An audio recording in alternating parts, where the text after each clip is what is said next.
So welcome and good afternoon. Before we begin, I'd like to thank Almine Rech and all at Almine Rech London for this outstanding exhibition, especially Thibaut Greffin. Thank you so much for this introduction as well. And Elvira Valdez and Charles Veron. Thank you so very much indeed for this invitation to give a static lecture, or a static tour rather, and of an artist that I've long admired. I'd like to also thank Ethan Boschbaum, the Senior Director of Almine Rech in North America. I'm ever so grateful to Sarah Rofino from Larry Poons Studio, and my most sincere thanks goes to the artist Paula De Lucia for making possible and for arranging a most insightful and enlightening interview with the artist, her husband, before the visit today. And finally, I'd like to pay my respect to Larry Poons himself for his art, the vitality of his work, and the everlasting inspiration that his legacy offers. And more than anything for this exhibition, which is quite outstanding. And I hope that it's not going to put you off, actually. It is for me such an honor to be spending some time here with you in this most beautiful exhibition that gives us a thorough overview of his art for the past 45 years, bookmarked between Yellow Card on Hand from 1976 through to Centaur from 2020. So in lieu of an introduction, please do allow me to offer you a biography of the artist. Lawrence Larry Poons was born on the 1st of October 1937 in Tokyo, Japan, to American parents. Poons relocated with his family to the United States at a young age and went to high school in Great Neck, Long Island. He studied music composition at the New England Conservatory of Music in Boston in 1955 to 1957. And after 2 years, and recognizing his greater talent for visual art rather than music, he transferred to the School of the Museum of Fine Art in Boston, where he studied painting. He then decided to come to New York to be an artist. To this day, Poons still resides in the city, sharing his time in his upstate New York studio. Soon after his arrival to New York, together with painters Don McAree and Howard Smith, Poons ran in 1959 and 1960 the Epitome Cafe at 165 Bleecker Street, which is now the site for Fior's Pizza. As Barry Shrubsky wrote in Art Forum in February of 2003, this was then a gathering place and performance venue for the beat writers like Allen Ginsberg, Jack Kerouac, and Gregory Corso, and young musicians and artists who had taken the composition course of John Cage was teaching at the nearby New York School of Social Research. Among them was Dick Higgins, Al Hansen, and others, who would subsequently become part of the Fluxus movement. Dick Higgins recalled in 1997 how, together with Al Hansen and Poons, they regularly performed works at the Coffee House most Friday and Saturday nights.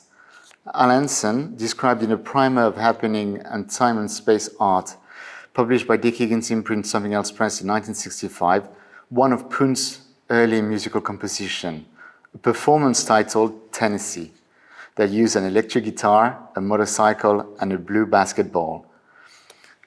And all of these were sound sources. And here I quote Al Hansen.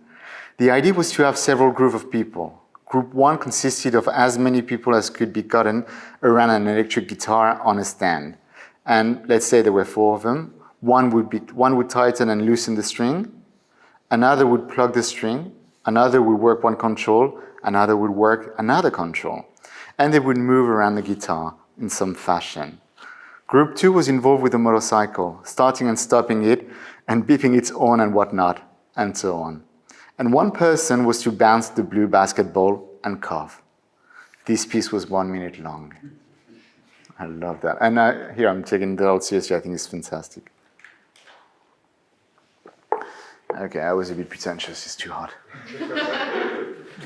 Wait a minute, good for a minute. Okay.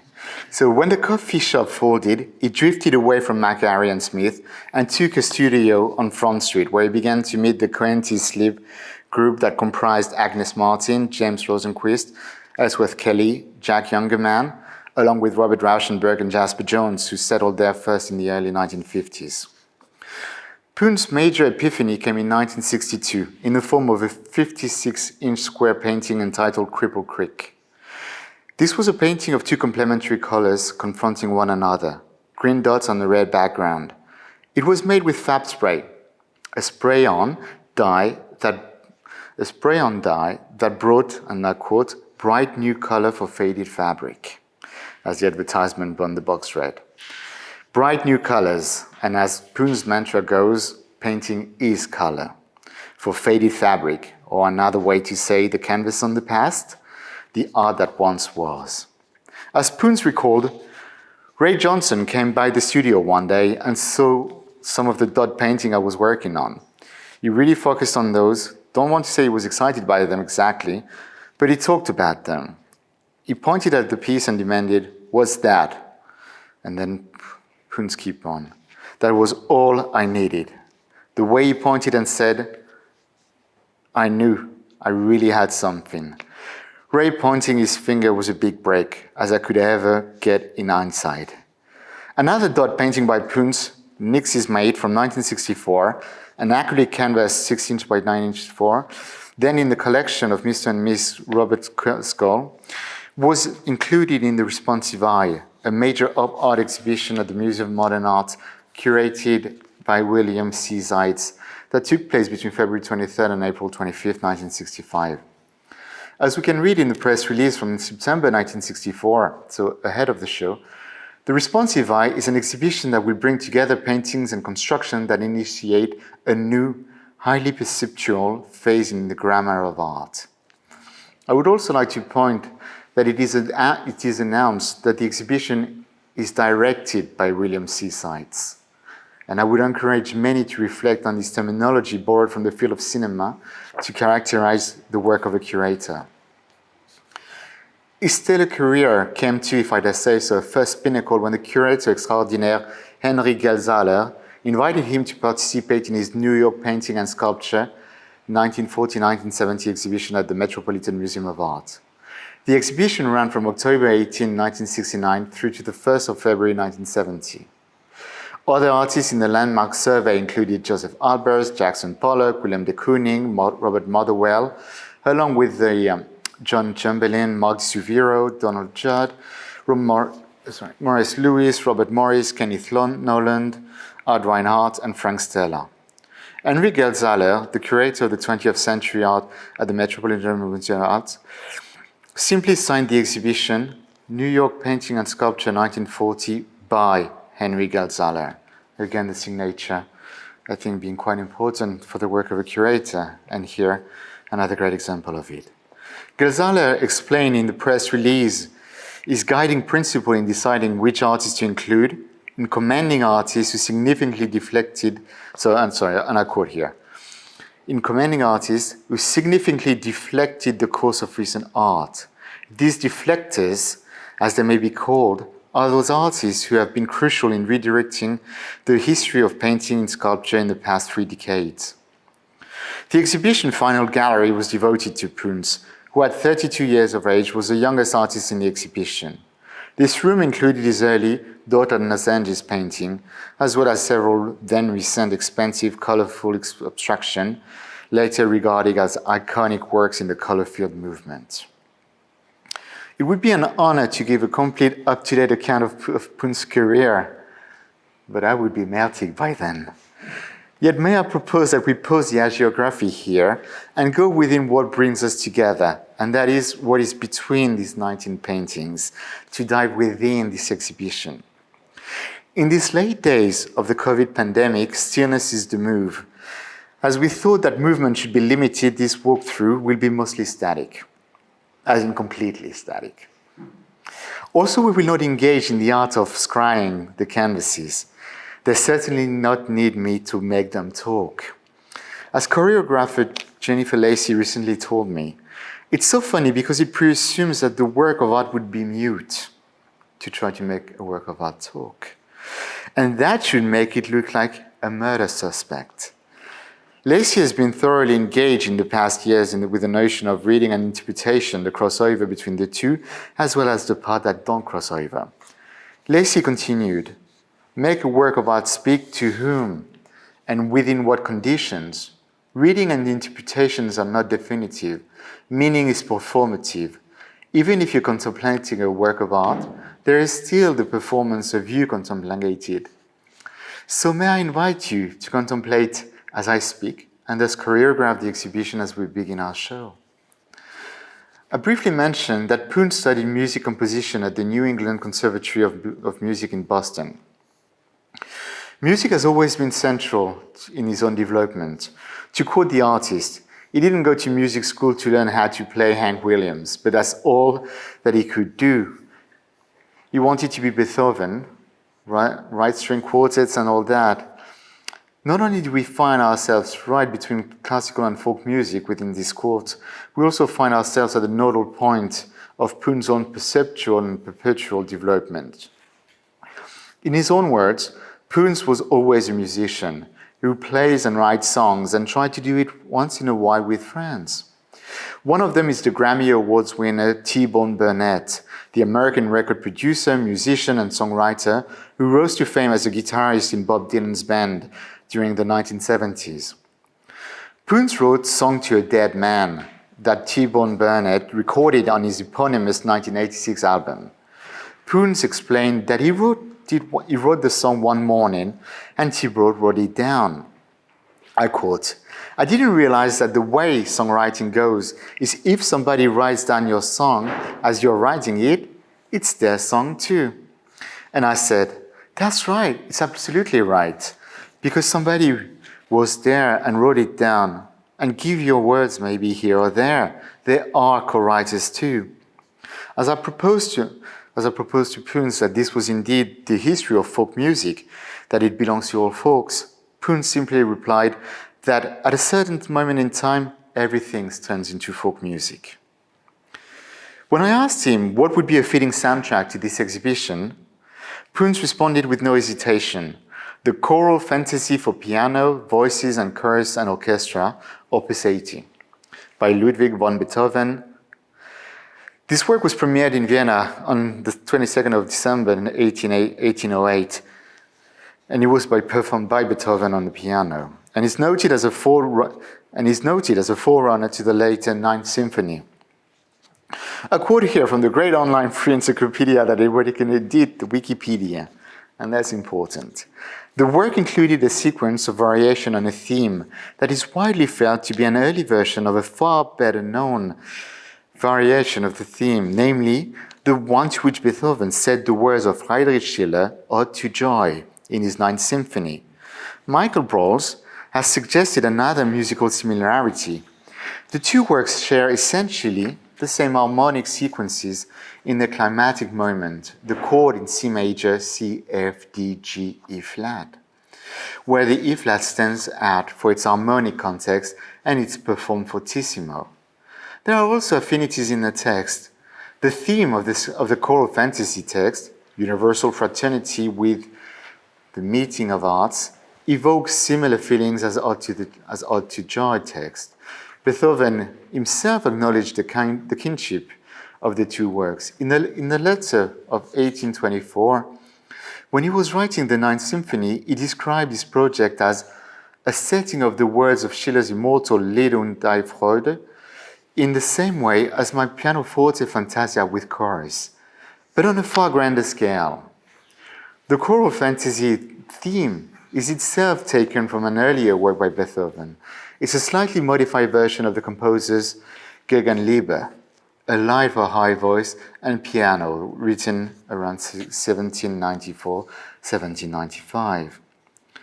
I hope you'll forgive me for this lengthy apartheid on that very specific musical history, and yet we'll keep on returning to musical histories, as this indeed gives us a major and most important clue to Larry Poons' art. The process of Beethoven's editing, formatting, and reframing of his own work for it to become a new work is very similar to Poons' way of paintings. Working literally his surroundings, since the early 1990s, Poons paints on an entire roll of canvas, which is hung on a circular framework that stretches the length of his studio in East Durham, New York. Following the completion of a roll, a process that may take weeks, Poons then crops each individual painting, as you can see on the third room mainly. Larry Poons told me of his epiphany, how he came to paint in such a surround environment. This was after the dot paintings. And I quote him, "I was painting on the floor. The painting would be on the floor and I would start skimming, throwing the paint down onto the canvas, down and across with buckets of color. And I would be flowing the paint across, or should I say the color across, until I stop. Let it dry and do some more. When the painting would be finished, or when I say that this could make, that's actually a good one. When I said this could work as a painting, I cut them out, rolled them up, and put them on tubes and store them in the corner with plastic around them." So there is a whole bunch of paintings stored in the corner and rolled up on tube covered with plastic, and the painting that I was looking at with some friends on the floor that they were dried. And we were looking at them, trying to figure out where the painting might be. So I am in the corner with one of these people, and all of a sudden, this is exactly how it happened, he pointed out to where the color had splattered up on the plastic in the tubes, the different colors, and I had all these precise splatters of different colors, and immediately I said to myself, hey, I can put up the canvas up and get this kind of drawing, which is what I was trying to do on the floor. And it was working with the crack and colors coming through, rivulets of colors hitting each other. I get the movement that the drawing is in the painting. Cézanne said, there is no drawing in painting, it's just two colors coming together. And if the colors are no good, then the painting is no good. The technique that Poons put in motion has a fantastic chance element to it. When I asked him if this may have been something inspired by John Cage, and again Poons attended John Cage's classes briefly upon his arrival to New York, his answer was that the possibility of things happening would have been compelling orally. In Poons' word, Lamonte Young picked up on that, we all picked up on that. I also like to see in the process of surrounding himself with a roll of canvases that are then edited down and cut to make the painting two great historical references that offer a fascinating echo to Poons' practice. The first one is Poons' old friend from the Epitome Cafe days, and that is Jack Kerouac. Poons, who I must pay respect to for also being such a great storyteller, told me. Allen Ginsberg told Kerouac, who was complaining that his painting was so fast and hates taking the paper out of the done printer to put another piece in, Ginsberg told him, why don't you get some newsprint and get it in the roller? You can get 50 yards of newsprint and just type on that. And that is exactly what Kerouac did. So he never had to stop. Legend has it that Kerouac wrote On the Road in 3 weeks, typing it almost non-stop on a 120-foot roll of paper, that is 36.5 meters. The truth is that the book actually had a much longer and bumpier journey from inspiration to publication. The Scrolls voyage was filled with multiple rewrites, repeated rejections, and is even missing its ending that was repeatedly chewed by a dog. And that is true. So this, the scroll, not the dog, as Poon is actually a self-confessed cat person, if you want to know. So the scroll was, as Poon keenly agreed, an inspiration to the way he paints today. Another essential historical parallel that I would like to bring is the Italian situationist artist Pino Galizio. Born in 1902, Pino Galizio was closely associated with Guy Debord Asgerion, and he helped found the Situationist International in 1957, until the inevitable alienation from the movement in 1960. In 1958, Pino Galizio first proposes industrial painting. As Georgina Bertolino, Francesca Comiso, and Maria Teresa Roberto remind us in Pino Galizio, the Laboratory of Writing, for Galizio, the industrial nature of painting is shown in the elaboration of mechanism of repetition and multiplication, which undermines the principle of the uniqueness of gesture. He experimented first with monotype and then peinture d'ensemble, a painting that developed itself, very much like Brian Eno's generative music. These were rolls of painted canvases that were to be sold by the meter in the market of Alba, Italy, or in galleries. Starting in January 1958, Galizio produced numerous rolls of industrial painting, and the first test took place in Turin at the Galleria Nertizzi in May 1958, where the ritual of cutting, staged by the artist among rolls of paintings piled on the table, draped on the walls, and even wrapped on the bodies of models, extended the critical action of artistic détournement to the exhibition space and its system of values. As I mentioned, this historical precedent, Poons keenly saw a parallel. As he told me, "That's good, because that is what I started to do. When I worked on the floor, the canvas was as big as the floor could be, and I'd be cutting the stuff out." Again, Poons insists on the great movement of the canvas in becoming the work in progress that has constantly been hovering since the mid-20th century between a vertical and a horizontal position. Sorry, little break. I have, over the years, had the pleasure of sharing Neumeur's journey with the Swiss artist John Amladel. To briefly introduce John, let me use the words of curator Fabrice Strun, who defines John as: numerous labels have been applied to John's work: Fluxus, Citationism, Neo Geo, and many more, each focusing on a different facet of his practice. Some commentators have even pegged him as a forerunner of relational art and as design as art moment. I first had the honor of inviting John to contribute to the exhibition I curated at the Museum of Contemporary Arts in Lyon in 2006, Soundtrack for an Exhibition.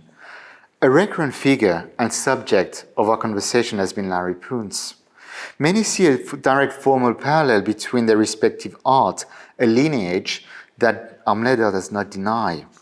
It would be beautiful to thoroughly study and compare how both artists use and work the surface of the canvas, how the prepared canvas is laid out flat on the floor, becomes the receptacle of the material paint, with one great difference to notice there, and that is how Poons works the unstretched canvas, pouring the painting onto the canvas, laying directly on the floor, whereas John Amladel works the stretched canvas and pours onto these absolutely any material that catches his fancy, whether it be paint or chemical.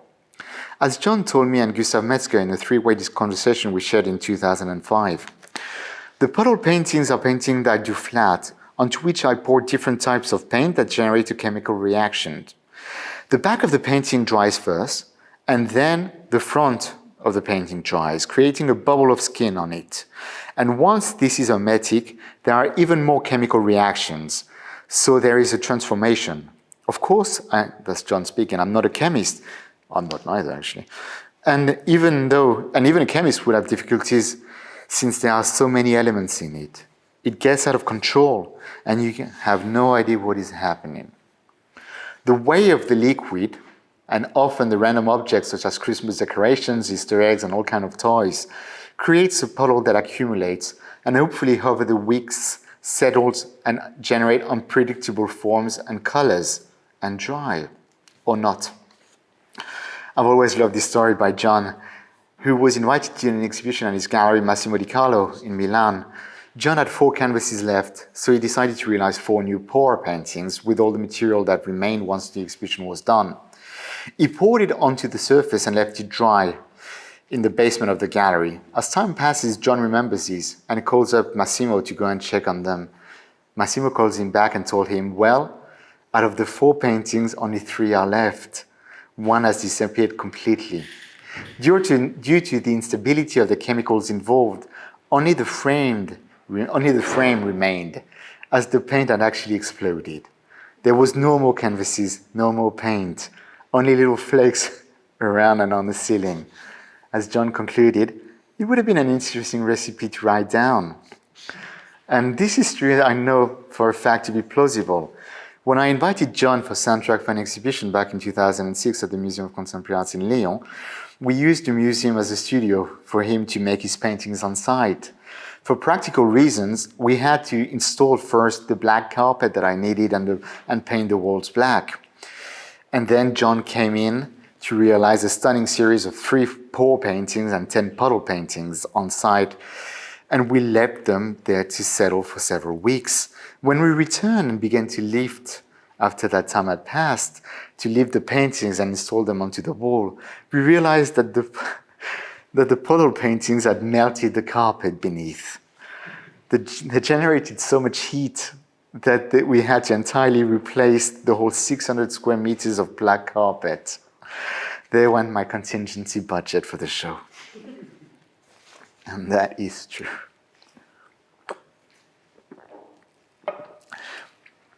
However, whenever I think of the relationship between Larry Poons and John Amladel, it's not a formal likeness between their work that comes to mind.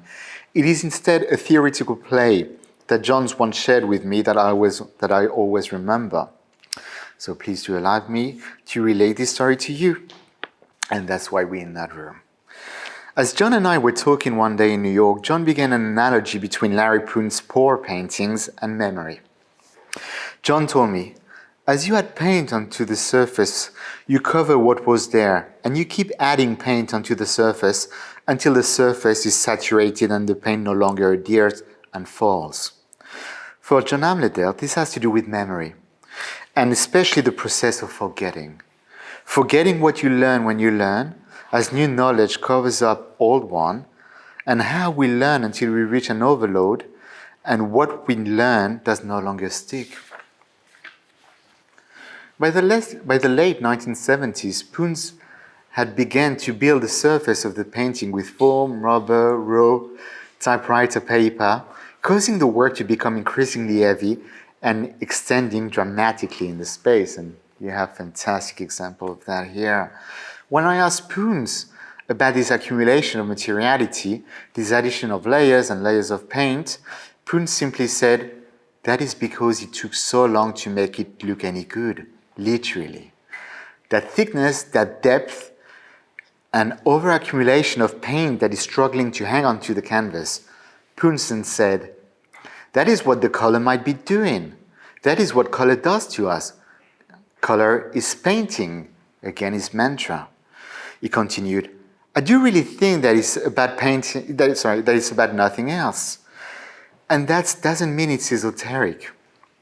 What it evokes to us humans is as complex as our computers between our ears makes it.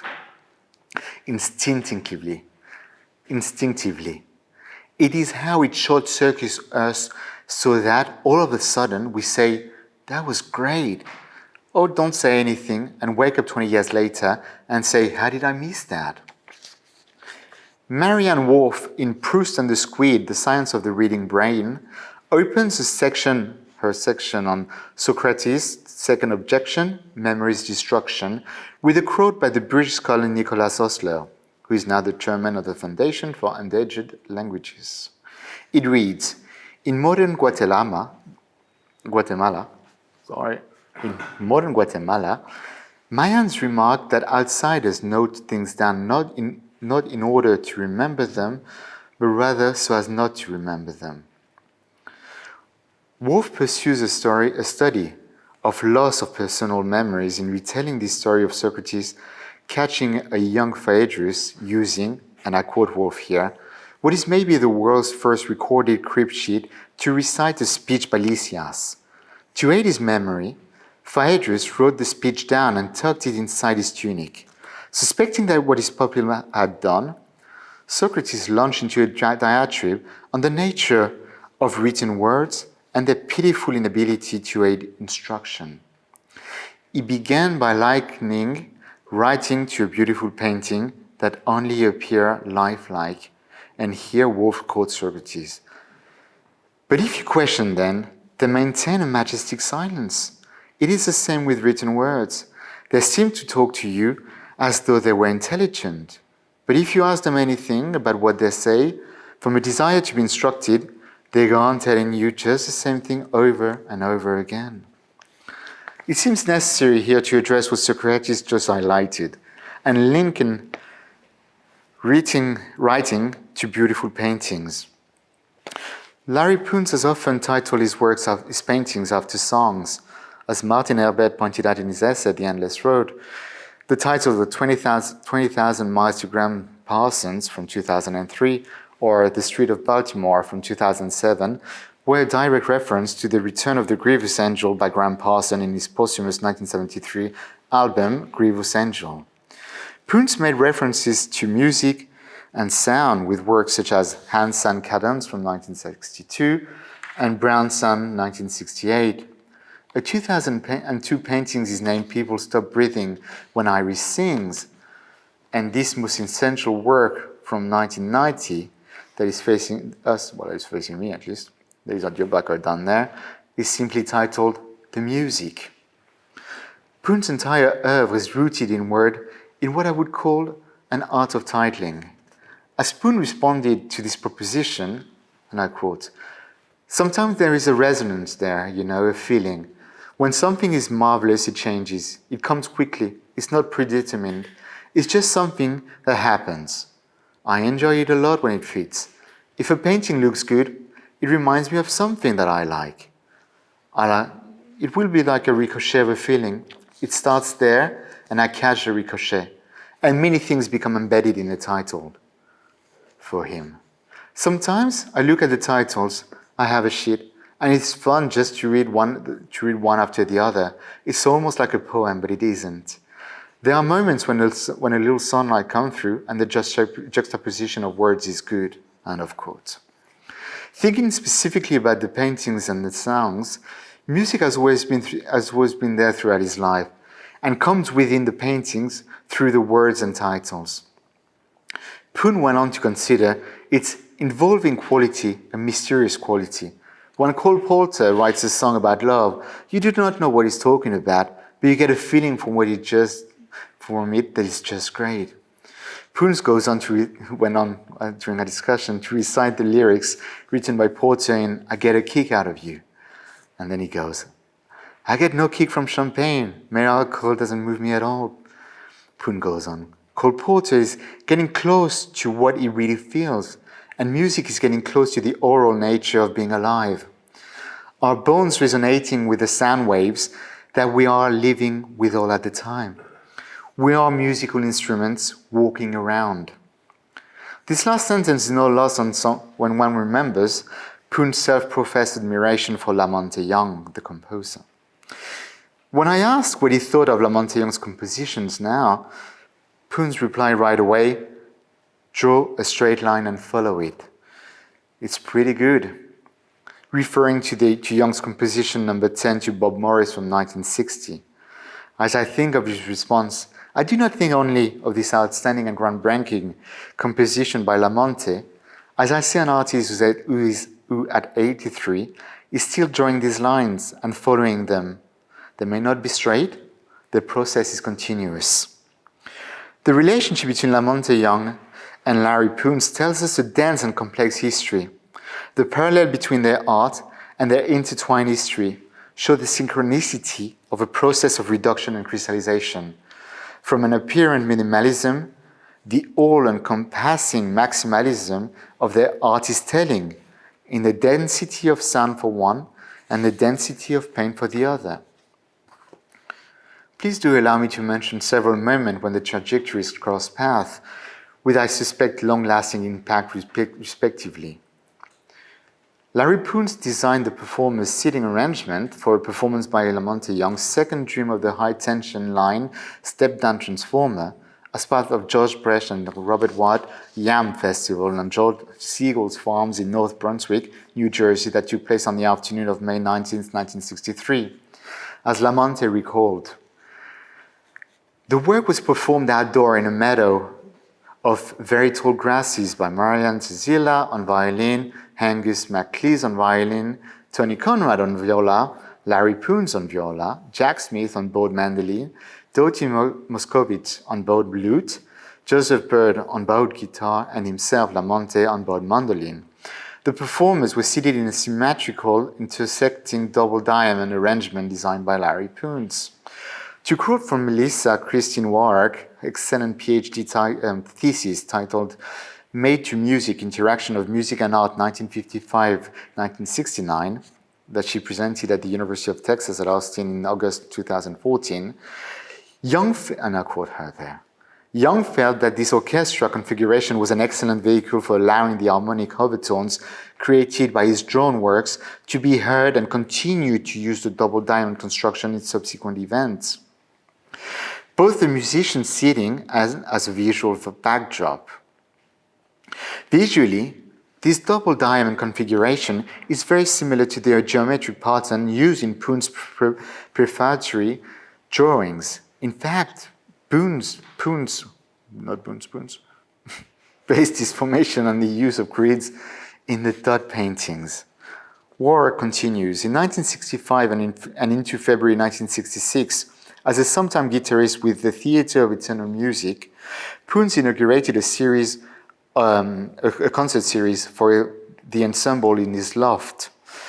Poons temporarily named his studio, his loft, the Four Heavens, specifically for the shows, and titled the series of concert, The Concert of the Four Heavens. Geldzahler, whom we spoke about earlier beforehand, Geldzahler helped Poons obtain funding for the Loft concert series, which introduced the Theatre of Eternal Music and drawn to a more mainstream group of artists.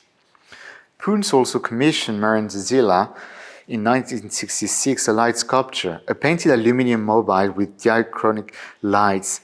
It was a site-specific installation in the stairwells.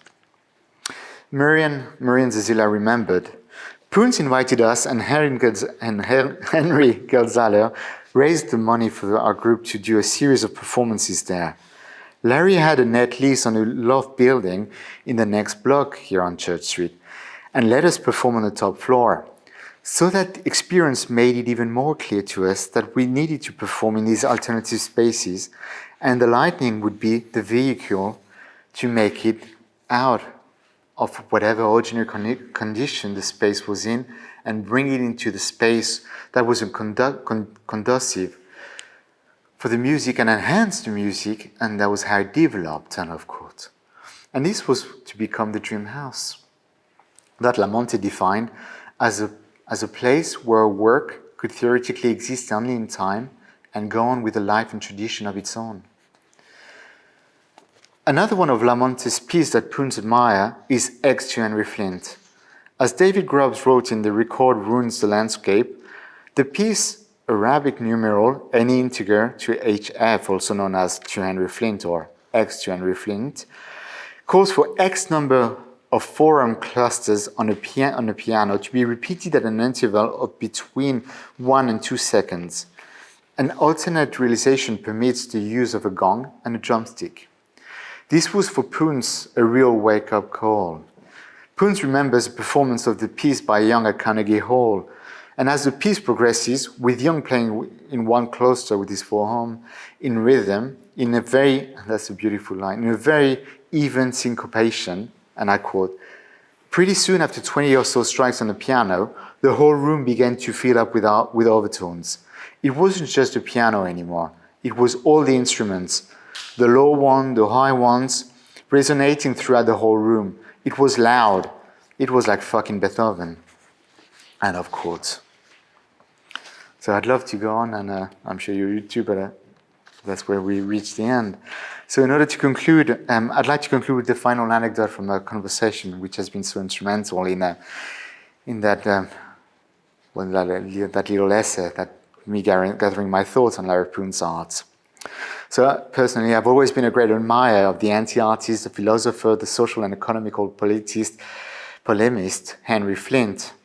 I had the pleasure in working with Henry over the years. So amongst much, Henry has thought to merge hillbilly music together with avant-garde. And again, to quote David Grubb, the greatest incongruity with Flint's hillbilly music pieces is not the meeting of the avant-garde and hillbilly styles so much as the fact that these spirited, soulful performances are unaccompanied by other musicians, Grubb goes on. Flint's avant-garde hillbilly music comes across as a movement consisting of a single practitioner. It is and it isn't social music. As I asked Larry Poons of his memory with Henry, he told me that, and that I had no clue about that him and Henry played a little bit of bluegrass guitar, and Henry was his fiddle player. Henry and I quote him, Henry and I did a couple of this kind of impromptu concerts at people's home back in the early 60s, where he played the Orange Blossom Special and I accompanied him on the guitar. Henry could fiddle like any hillbilly fiddlers could, who was any good. Henry was right into that stuff, Poons goes on. When I played some favorite cuts of early Bill Monroe and the Bluegrass Boy, they did an Orange Special Blossom. I forget who was the fiddlist was. It was just an unbelievable magic. The double stringing that this country musician would do, and Henry caught right on to that. And that's when we started to play a little bit together. Not a lot, we did do it though. And I know it sounded good because the people did not know what to make out of it. It was just the Orange Blossom Special, folks. So may I conclude with these final words? Anything that Larry said, anything that you think you want to be very good and happy, you just call it Orange Blossom Special. Larry Poons' art, as the paintings of this exhibition demonstrate, is just and simply Orange Blossom Special. Thank you.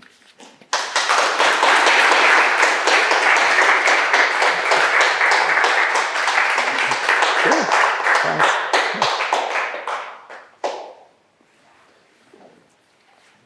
Oops. Thank you. Do you have any questions? How important do you think his drawings are in relation to his painting? Sorry? How important do you think his drawings are in relation to his painting? Oh, in the first one, in the dot painting, is fundamental. I think now you would argue that drawing is within the color, and so therefore still fundamental, but not in a preparatory way, in a way that has to be read within. You're welcome. Do you think that he makes the drawings to help his memory, because you touched on memory in the talk?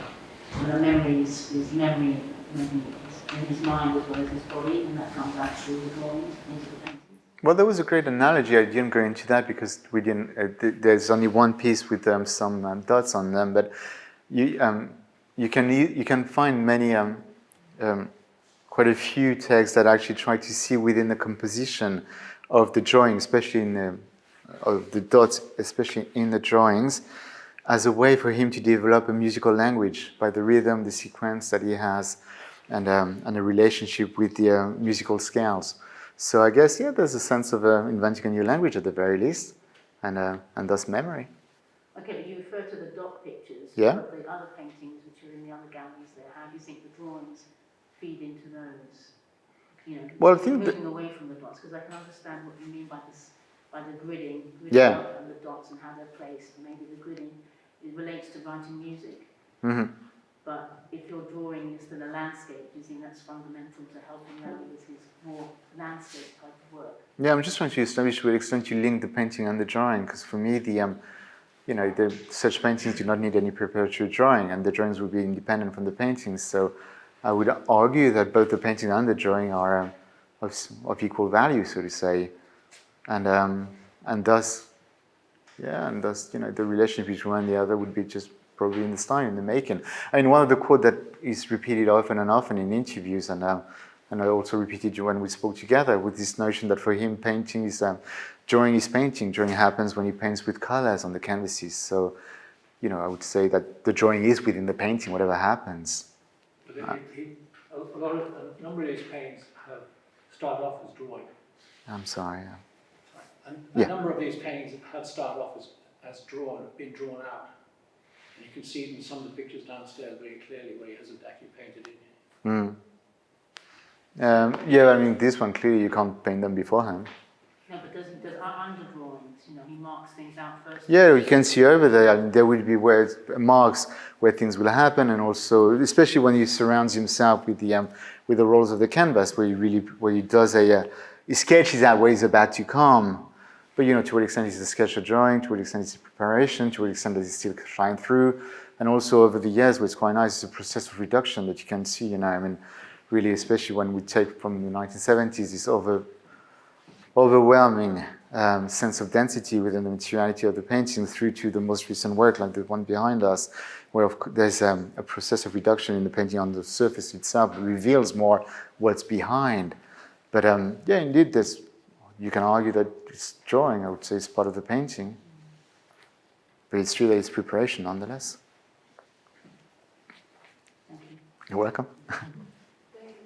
They seem to me to have lots of movement, which is very, very much like the drawing David is drawing a look. They have lots of movements written. Yeah, I mean, that's what I love about them, this the chance element to them. And I think that's also why I was really curious what was the influence of John Cage work within his work, and knowing that he has studied, and John Cage being one of the chantres of using the chance element within music, and seeing to what extent he acknowledges that, and he takes it on board definitely. But it's very interesting how, for him, he goes somewhere else when it comes to the paintings themselves. Then something that happens on the moment, and whether it's inspiration or chance is a bit of a fine line to define. But that's what I love about this walk. Draw a straight line and follow it. That's pretty much exactly what he has been doing all along during all these years.